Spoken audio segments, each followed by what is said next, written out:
পশ্চিমবঙ্গ ছাত্র আন্দোলনের পরে আমরা ইতিমধ্যে দেখলাম যে সাতটা বিশ্ববিদ্যালয় এবং তিনটি মেডিকেল কলেজে ছাত্র রাজনীতি নিষিদ্ধ করা হয়েছে। যে কেউ ছাত্র রাজনীতি বন্ধের পক্ষে না, কেউ বন্ধের পক্ষে।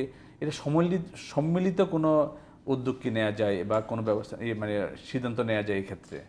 বৈষম্য বিরোধী ছাত্র আন্দোলন সর্বশেষ মানে বেশিরভাগ ছাত্র সংগঠনগুলোকে নিয়ে, প্রায় সবকটি ছাত্র সংগঠনকে নিয়ে তারা বসেছে এবং আমরা এই বৈষম্য বিরোধী ছাত্র আন্দোলনের পক্ষ থেকে সেই যে আলোচনা তার প্রেক্ষিতে আমরা সিদ্ধান্তটা নিয়েছি যে আপাতত এই সময়টাতে এরকম একটা অস্থিতিশীল সময়ে আমরা ছাত্র রাজনীতি নিয়ে কোনো ধরনের মানে এটা নিষিদ্ধ করা বা না করা নিয়ে কোনো ধরনের সিদ্ধান্ত আমরা এখনই দিব না।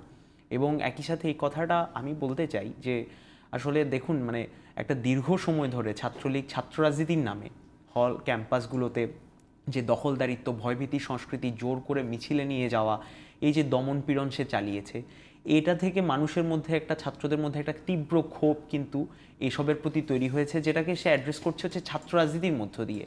একই সাথে আমরা যদি দেখি যে ছাত্র রাজনীতির কিন্তু একটা গৌরবোজ্জ্বল ইতিহাস আমাদের এই দেশে আছে, তাহলে ওটা যে অপরাজনীতি, ওটা যে সত্যিকারের রাজনৈতিক সংস্কৃতি না, সেটা ছাত্রদের বোঝারও একটা ব্যাপার আছে বলে আমরা মনে করি। ফলে যেটা ছাত্র রাজনীতি নিষিদ্ধের কথা যেটা ছাত্রদের কাছ থেকে আসছে, আমরা আসলে বলতে চাই যে সেটা আসলে সন্ত্রাস দখলদারিত্ব নিষিদ্ধের কথাটাই আসলে ছাত্ররা বলতে চাইছে। ফলে ছাত্র রাজনীতি নিষিদ্ধ করলে যেটা দাঁড়াবে সেটা হচ্ছে যে গণতান্ত্রিক অধিকারের কথা আমি বলছি, যে গণতান্ত্রিক লড়াইটা আমরা করতে চাইছি, সেই গণতান্ত্রিক অধিকারটাই কিন্তু আসলে হরণ হয়ে যাবে। আমার রাজনীতি করার স্বাধীনতা মানে হচ্ছে আমার বাছাই করার স্বাধীনতা, আমার নির্বাচন করার স্বাধীনতা, আমার মত প্রকাশের স্বাধীনতা সেটার সাথে যুক্ত। তাহলে ক্যাম্পাসগুলোতে ছাত্র রাজনীতি নিষিদ্ধ হয়ে গেলে কিন্তু তার গণতান্ত্রিক অধিকারগুলো, যে অধিকার, এই লড়াইটাও কিন্তু শুরু হয়েছে একটা মানে এটা একটা রাজনৈতিক লড়াই কিন্তু, তাহলে সেটাও শুরু হয়েছে ছাত্রদের সেরকম এনগেজমেন্টের মধ্য দিয়ে, সেই জায়গাটাই কিন্তু বন্ধ হয়ে যাবে। ফলে ছাত্র রাজনীতি নিষিদ্ধ করার মধ্য দিয়ে কোনো সমাধান আসবে বলে আমি মনে করি। আমি যতটুকু বুঝতে পেরেছি বা দেখছি যে ছাত্র রাজনীতি বলতে এখানে বোঝাচ্ছেন হয়তো দলীয় লিজুরভিত্তিক ছাত্র রাজনীতি, এবং আমরা যেটা আপনি বললেন যে আসলে দখলদারিত্বের রাজনীতি, সন্ত্রাসের রাজনীতি, জোর করে মিছিলে আনানোর রাজনীতি।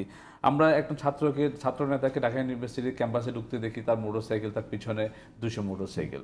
কেন? একজন ছাত্র নেতার বা ছাত্র রাজনীতিবিদের তো এমন হওয়া কথা ছিল না, বাট ওই জায়গাটা যাওয়ার কারণেই কিন্তু আজকের এই বিস্ফোরণ।